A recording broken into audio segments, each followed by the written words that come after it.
Kita tahu harga emas sekarang dah mencecah lebih daripada 600 untuk 1 gram, dan ada satu lagi orang kata apa, logam yang berharga, iaitu silver. Okey, silver ni mungkin tidak begitu glamour atau tidak begitu famous di Malaysia ni, tetapi tuan-puan, potensi kenaikan harga untuk silver ini sebagai simpanan adalah banyak, amat bagus.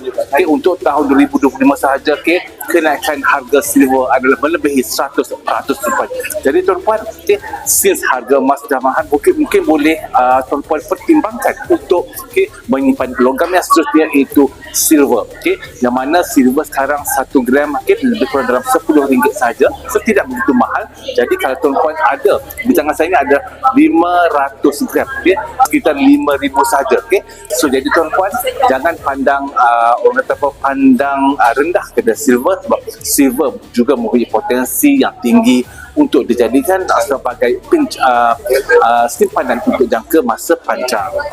So tuan-puan boleh datang ke sini terus. Sekarang saya berada di page jual cawangan terbaru, iaitu di Sri Manjung, untuk dapatkan simpanan silver. Dia silver ini kalau nak jual balik kepada Public Gold. Setakat ni hanya Public Gold hanya menerima produk daripada Public Gold sahaja, silver. So tuan-puan boleh pertimbangkan untuk menyimpan silver. Kita ada banyak emas, jom kita boleh fikirkan juga untuk menyimpan di dalam silver. Alright, jumpa lagi. Assalamualaikum.